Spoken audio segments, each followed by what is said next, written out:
나누도록 하겠습니다. 오늘 말씀의 제목은요, 교회는 희한한 곳입니다. 교회는 희한한 곳입니다. 라는 말씀의 제목을 삼아봤습니다. 제목이 어떠세요? 제목이 희한하다라는 생각이 사실 좀 드시죠. 우리가 다니고 있고, 다닌다고 표현할게요. 다니고 있고, 우리가 속해 있는 교회라는 공동체가 어떤 의미에서는 굉장히 신기하고 특이한 공간입니다. 어떤 의미에서 그러느냐, 그것에 대해서 오늘 말씀을 가지고 잠시 좀 나눠보려고 합니다. 그 전에 오늘 읽었던 말씀의 스토리를 간단하게 정리를 해보겠습니다. 지난주에 한 사람의 죽음을 봤는데 안수에서 세워진 일꾼 스데반이라는 사람이 세워졌죠. 근데 그 사람이 돌에 맞아 죽는, 그러니까 순교하는 상황이 벌어집니다. 그 후에 이제 일들이 벌어지고 있는데, 그 후에 일들을 어떻게 설명하냐면, 사람들이, 스데반만 죽은 게 아니에요. 사람들이 잡혀서 옥에 갇히기도 하고, 오늘 성경에 보면 어떻게 표현되어 있냐면 사도들을 제외한 사람들이 흩어진 거예요. 일종의 피난이죠. 도망간 겁니다. 흩어지게 됩니다. 그런데 이 흩어졌다는 것이 묘한 게요, 하나님 나라의 관점에서는 손해본 게 아니었습니다. 도망갔다, 피했다라는 것은 후퇴거든요. 근데 이 후퇴가 하나님 나라의 관점에서 손해가 아니었습니다. 무슨 일이 생겼냐? 흩어진 곳에서 각 사람이 복음을 전하면서 더 그 복음의 역사가 흥왕해진 거죠. 더 커진 겁니다. 자, 오늘 본문에 보시면 사마리아의 땅에서 복음이 전해졌고 그곳에서 치유와 회복이 나타났습니다. 점점 더 많은 사람이 불신자가 성도가 되는 역사들이 오늘 성경에 기록이 되어 있습니다. 자, 오늘 그래서 박해받는 성도, 그러니까 고난받는 성도, 그리고 교회가 점점점 확장되어지는 그 일들을 보면서 우리가 있는 이 교회라는 곳이 어떤 곳이냐, 이것에 대해서 좀 함께 생각해 보기를 원합니다. 자, 첫 번째로, 교회는 희한하게도 고통과 시련이 오면은 더 확장되어지고 부흥하는 곳입니다. 일반적인 물리적인 법칙을 볼게요. 힘을 주고 압력을 줍니다. 압력을 주면은 찌그러지거나 모양이 바뀌거나 심하면은 작아지면서 부서지게 됩니다. 여러 가지 변수는 있겠지만 최소한 눌렀는데 더 커지고 성장하지는 않습니다. 그런데 교회가 좀 달랐다는 거죠. 오늘 말씀은 스데반 순교 이후에 예루살렘 교회, 예루살렘에 있는 교회가 박해를 받는 모습으로 시작을 하고 있는데, 성경은 그 상황을 어떻게 설명하냐면 1절에 이렇게 기록이 되어 있습니다. 같이 한번 읽어볼게요. 시작.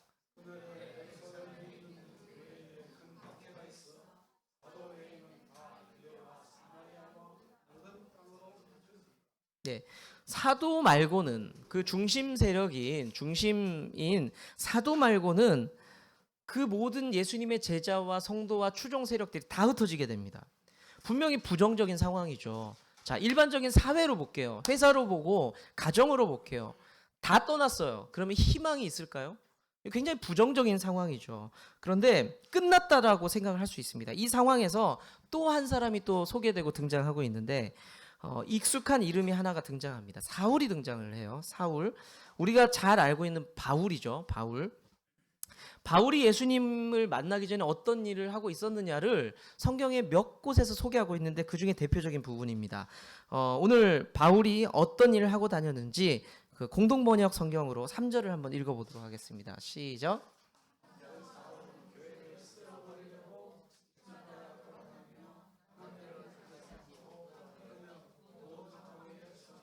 예, 이 부분을요, 우리가 방금 오늘 읽었던 개역개정의 말씀을 보면요, 어떻게 되어 있냐면 사도 바울이 그리스도인들을 잔멸했다라고 표현되어 있어요. 잔멸했다. 잔멸이라는 말이 뭡니까? 어떤 곤충, 해충, 해로운 것들을 다 싹 쓸어 없애버린다라는 뜻을 가지고 있었죠. 이제 바울에게는 의지가 있었는데 확고한 사명과 소명이 있었어요. 그게 뭐냐면 그리스도인들을 싹 쓸어버리겠다라는 소명이 있었어요.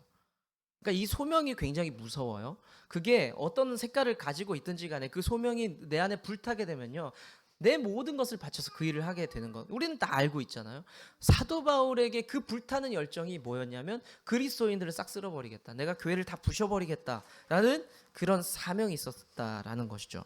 자, 그리스도인들 입장에서, 교회 입장에서는 이거는요 고난이었습니다. 고통이었습니다. 그래서 흩어지게 됩니다. 초대교회가 얼마나 대단했습니까? 엄청난 대단했던 그 무리지었던 그 세력이 다 사라진 거예요. 최소한 수천 명입니다. 최소한 수천 명이고 더 크게 잡으면 그 가족까지 포함되면 만 단위로 올라가겠죠. 아주 단순하게 생각해서 사도 바울과 그와 동조했던 그 종교인들이 합세해서 교회를 들쑤시니까 어느 정도의 세력이 없어졌냐면 최소한 우리 부산의 예를 들게요. 최소한 호산나 교회 정도 성도가 다 사라진 거예요. 더 크게 잡으면 수영로 교회 정도 성도가 다 사라진 거예요.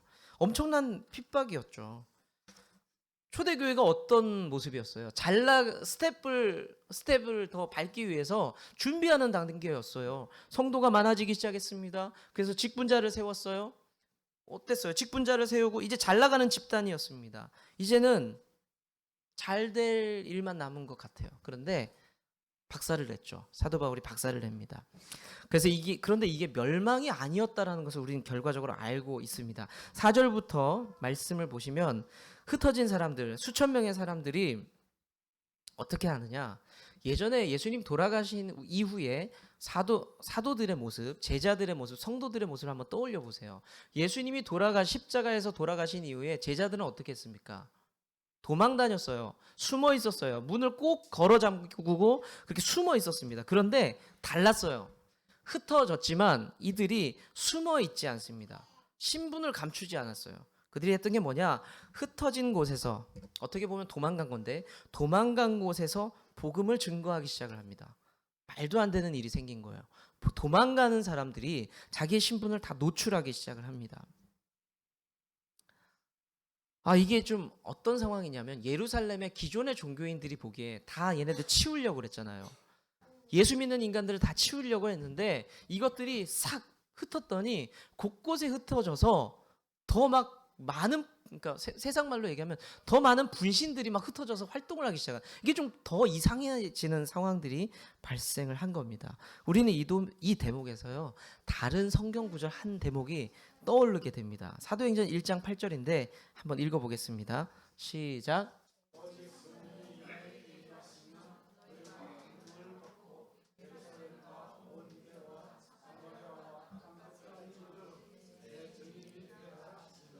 예수님께서 사명을 주셨어요. 사명을 주셨는데 그리고 예언을 하셨죠. 어떤 예언을 하셨냐? 성령이 너에게 임하시면 어떻게 이루어졌습니까? 이루어졌죠. 성령이 너에게 임하시면 그리고 너희가 권능을 받고, 그들은 능이 있었어요.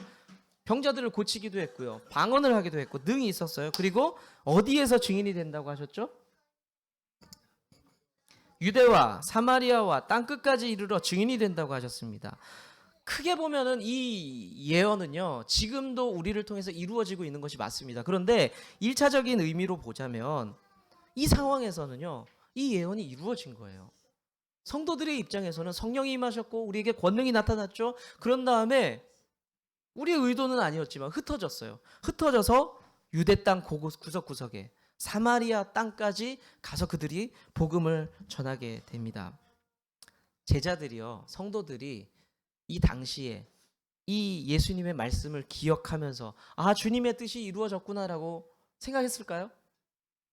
생각 못했을 거예요. 아마 생각 못했을 겁니다. 아마도 제자들은, 그 당시의 성도들은 자기에게 임하는 그 핍박이, 고난이, 이 부정적인 상황이 하나님 나라를 확장하는 과정이다라는 그 믿음이 절대로 없었을 거예요. 사랑하는 성도 여러분, 여러분들을 축복하고 싶고 위로하고 싶은 말은 이겁니다. 여러분들이 고난당하고 아픈 가운데 있고 때로는 절망적인 상황에 있다면 그것이 그 역시나 하나님의 일하시는 과정 중에 있음을 여러분들 믿으시길 바랍니다.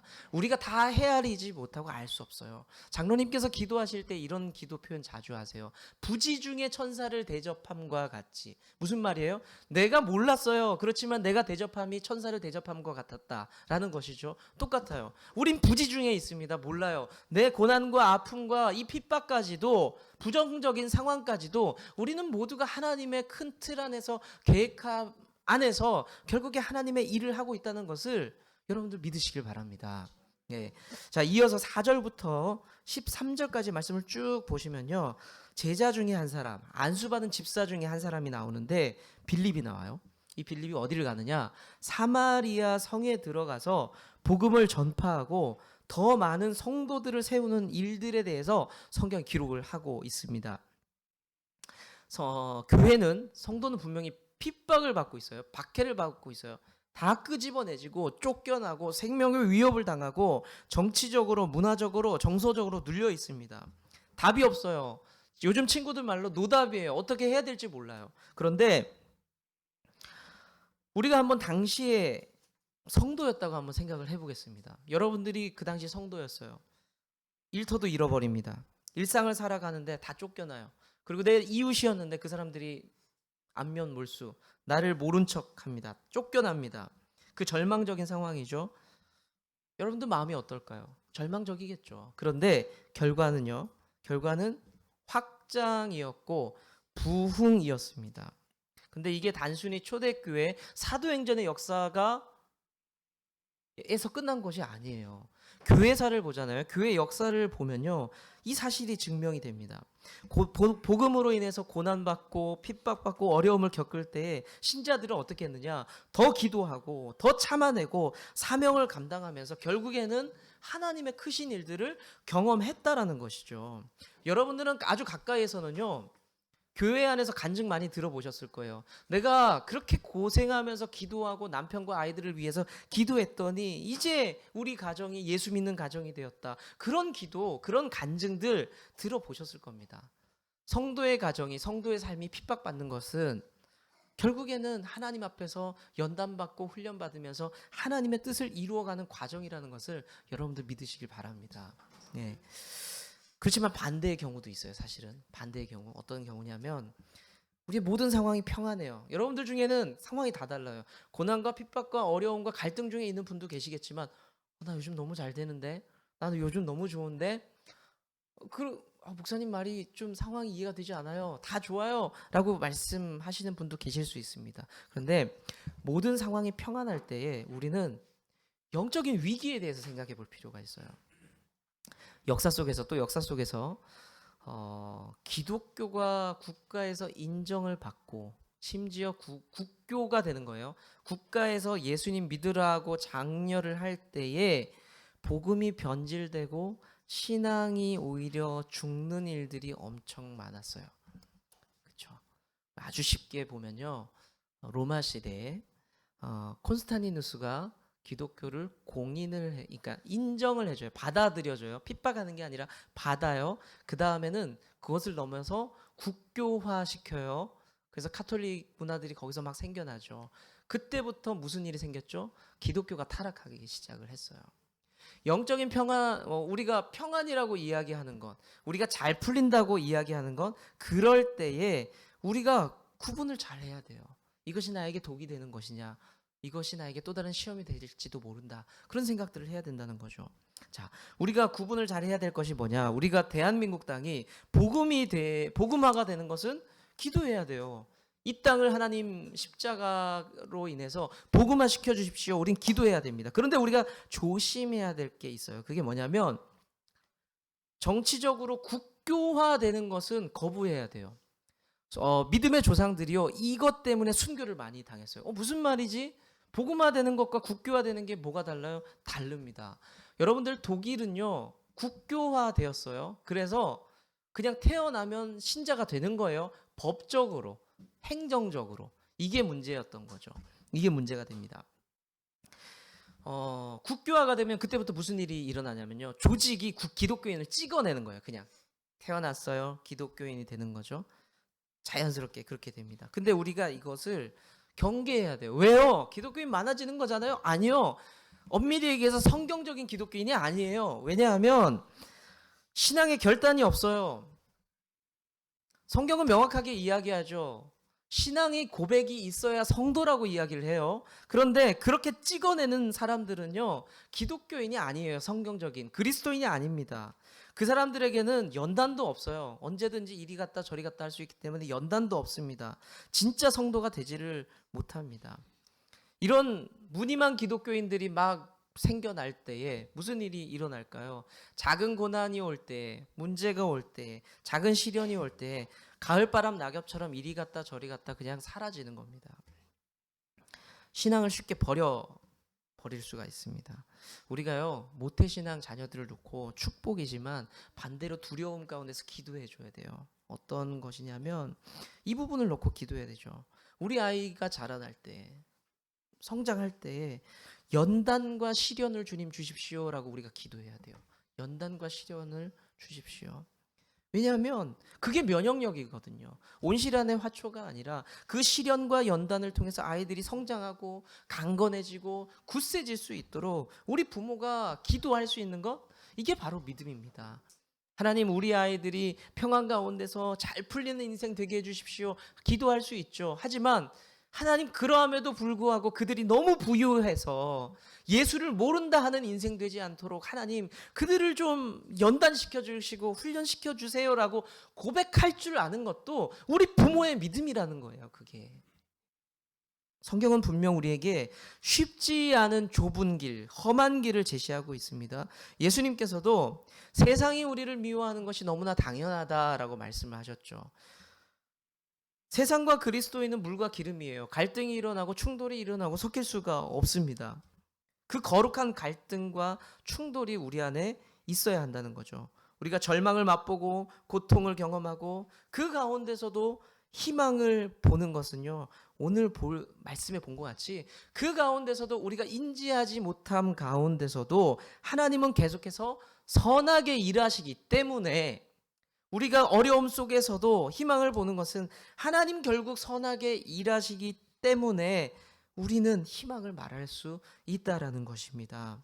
우리가 어려운 길을 걸을지라도 하나님 나라가 확장되어지고 우리도 그 가운데서 연단되어진다는 것을 여러분들 믿으시길 바랍니다. 예, 자녀에게 평안과 안녕만을 기도해 주지 마세요. 고통 속에서 주님 연단받게 하시고 그 가운데서 하나님의 뜻을 이루어내는 귀한 성도의 삶, 우리 아들이, 우리 딸이 살아낼 수 있도록 하나님 축복해 주세요라고 우리는 기도해야 됩니다. 분명히 어려움 속에서도 하나님 나라는 저와 여러분들을 통해서, 그리고 우리 아이들의 삶을 통해서 점점 확장되어지고 있다는 것을 여러분들 기억하시기를 바랍니다. 교회는 분명히 복음 안에 있으면 핍박받습니다. 어려움을 겪을 수밖에 없습니다. 하지만 그 가운데서 부흥하는 희한한 곳입니다. 우리 좋은 나무 교회도 핍박을 두려워할 것이 아니라, 그것을 피할 것이 아니라 어려움 속에서도 잘 성장하고 그리고 하나님 나라를 이루어가는 그런 희한한 교회, 그런 초대교회의 모습 갖기를 소망합니다. 네, 두 번째, 교회는 희한하게도 별 사람이 다 모이는 곳이라고 설명할 수 있습니다. 80년대, 90년대 교회는 어른들은 이렇게 표현하셨어요. 선배 목사님들은 60년대부터 6.25, 2.5부터 십자가만 꽂아놓으면 교회는 커졌다라고 말씀을 하셨어요. 그 부흥을 경험한 사람들에게는요, 교회는 어떻게 인식되어 있냐면요, 특히 5, 60년대, 70년대가 아니라 사실 8, 90년대 나라가 경제 성장이 좀 되면서 교회가 안정이 될 때에 교회라는 어떤 곳이냐, 교양 있는 사람들, 뭐 그런 사람들이 많이 모이는 곳으로 여겨졌어요, 사실은. 그래서 성경책, 옛날에는 유독 성경책 많이 들고 다니셨어요. 제가 어릴 때 기억에 성경책을 끼고 이렇게 교회를 가는 모습이 많았습니다. 왜 그랬냐면요, 그것이 내 가치를 설명해 줬어요. 성경책을 들고 다니면 나는 교양 있는 사람이에요, 나는 괜찮은 사람이에요로 그렇게 통하던 시절이 있었다라는 거죠. 여러분들도 그런 느낌 예전에 있었을 거예요. 성경책 들고 다니고 그러면 성경책을 또 차에 많이 놓고 다니시는 분도, 저도 놓고 다니긴 했는데 생각해보면 성경책 차에 놓고 다녀도 잘 안 봤던 것 같은데 유독 차에 성경책이 많았던 것 같아요. 이동 수단이었나요? 교회 갈 때 이렇게 꺼내려고. 어찌됐든 간에 성경책이 차에 있었던 그런 느낌, 들고 다니면 그런 사람들을 보면서 왠지 교양이 있을 것 같고 저 사람은 착할 것 같은, 그런 요즘 아이들 표현으로 느낌적인 느낌? 뭐 그런 느낌을 좀 사실은 좀 받게 됩니다. 하지만 신앙생활을 오래 하신 분들은 아세요. 그렇진 않죠라고 우리는 알고 있어요. 교회에 다닌다고 해서 신앙생활을 한다 그래서 뭐 꼭 그렇진 않다는 걸 우리는 알고 있습니다. 교회도 그냥 사람들이 모여 있는, 어떻게 보면은 더 세상보다 더 갈등도 많을 수 있는 그런 연약한 공동체라는 것을 우리는 잘 알고 있습니다. 그렇기 때문에 그것을 인정하고 가면은 우리는 그렇게 실망하지는 않아요. 사람과 관계는 그냥 그러니까. 그런데 자 6절의 말씀을 보시면요, 교회의 성격 한 가지를 짐작할 수 있고 설명해주고 있습니다. 한번 읽어볼게요. 시작.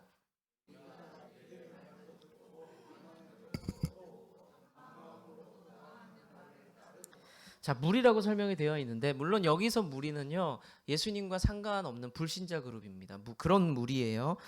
그런데 성경에서는 우리가 이렇게 짐작해 보면 됩니다. 무리라고 표현을 썼는데 이 무리가요, 성도의 무리로 바뀌어요. 성경에는 수많은 사례에서. 예수님과 상관없던 사람들이 말씀을 듣다가 회심해요. 예수님과 상관없던 사람들이 사도들의 말씀을 통해서 불신자 무리가 성도의 무리로 바뀌어버리는 역사가 성경에는 굉장히 많아요. 어찌됐든 간에 오늘 본문에서 사마리아 성에서 모여있는 이 무리 역시 성도의 무리가 되죠. 결국에는 빌립의 말씀을 듣고 빌립의 보여주는 그 역사들을 통해서 성도의 무리가 됩니다. 교회란 어떤 곳이냐? 무리입니다. 무리. 공동체를 이루는 거예요. 물 좀 주실 수 있을까요? 사모님. 자, 마태복음 18장에서 20절의 말씀은 이렇게 말씀하시는데 한번 같이 읽어보도록 하겠습니다. 시작. 요 두세 사람이 시작.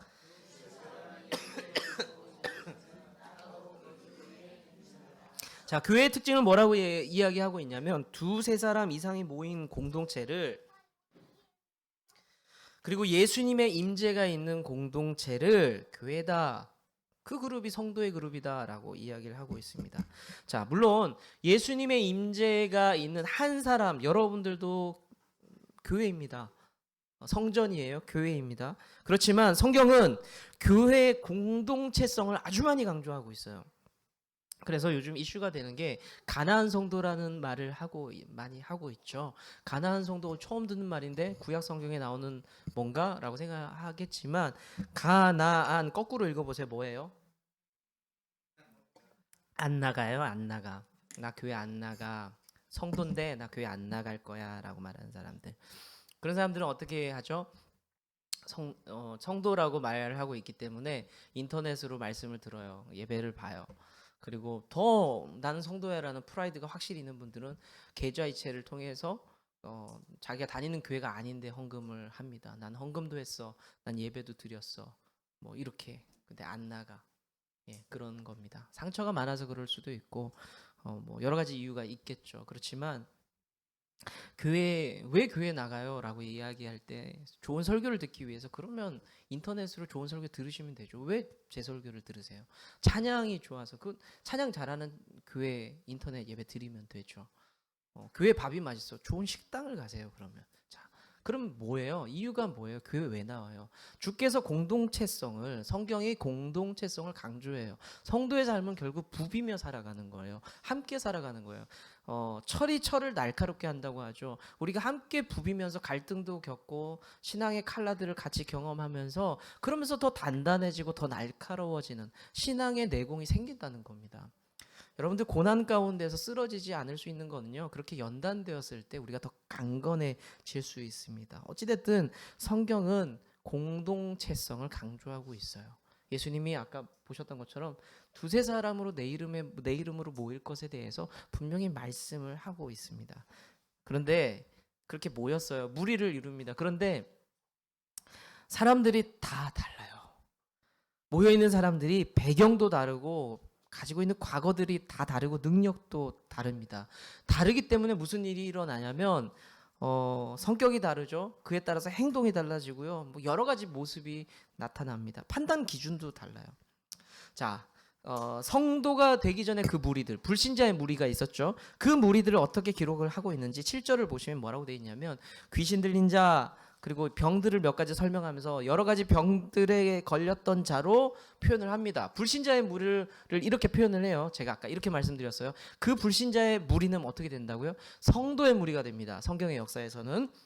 이런 사람들이 모여서 교회를 이루는데, 그 말이 뭐냐? 사회적 약자들이 모여서 교회를 이루었다라는 말이 아닙니다. 그 말은, 성경에서 이런 표현을 쓰는 것은요, 교회에는 그런 사람들도 있다라는 걸 알려주고 있는 거예요.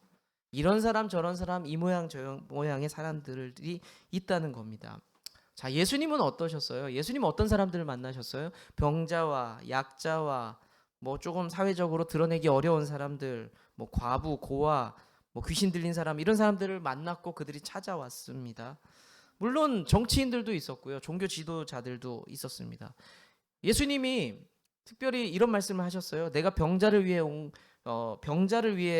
온 의사다. 나는 이런 말씀하셨어요. 무슨 뜻일까요? 내 안에 있는 내가 품는 무리는 그런 약한 사람들도 품는 그런 그룹이다라는 걸 설명해 주고 싶으셨던 거죠. 자, 오늘 본문의 말씀을 보시면요. 특이한 이력을 가진 한 사람이 예수님을 믿게 됩니다. 9절 이하의 말씀에 등장을 하고 있는데요. 마술사 시몬이에요. 마술사 시몬. 그 사람이 어떤 사람이었느냐? 뭐 사람들을 속여서 그러니까 마술사라고 해서 매직이죠. 그러니까 우리가 신기한 일을 보여주는 이렇게 트릭을 보여주는 그런 뭐 일종의 사기꾼이었는지 그것을 돈을 버는 사기꾼이었는지 아니면 진짜로 영적인 능력이 있는 영적인 능력자였는지는 잘 모르겠어요. 그런데 분명한 것은 그리스도인답지는 않았던 것 같아요. 직장 자체가.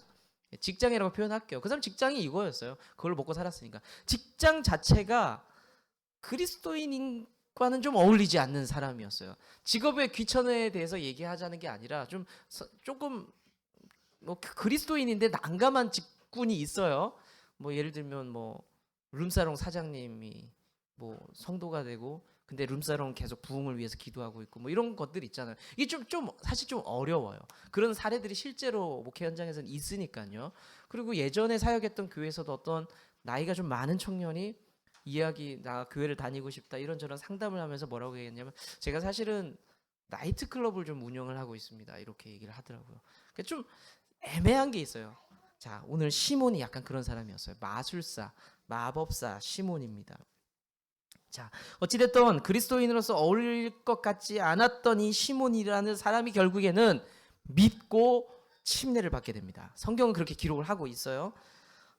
빌립과 심지어 믿고 침례를 받은 것에 끝나는 게 아니라 빌립과 다른 성도들의 무리에 섞여서 봉사하며 다녀요. 사역을 섬겨요.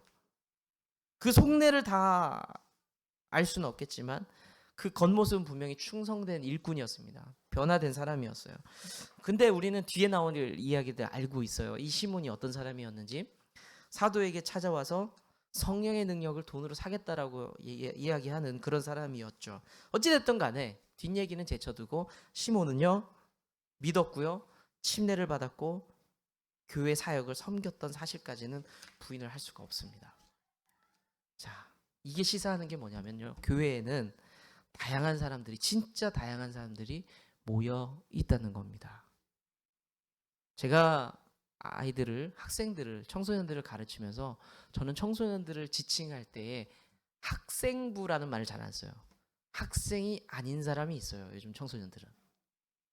그리고 아이들한테 쉽게 부모님에 대해서 물어보지 않아요. 양가 부모님이 다 있는 아이들이 생각보다 적어요. 편부모이거나 할아버지, 할머니와 있는 아이들도 많아요. 학교를 안 다니는 아이들도 많고요. 그래서 저는 그 아이들을 나이로 구분하고 청소년이라고 이야기를 합니다. 왜냐하면 교회 안에 있는 사람들은 정말 다양한 사람들이 있기 때문이죠.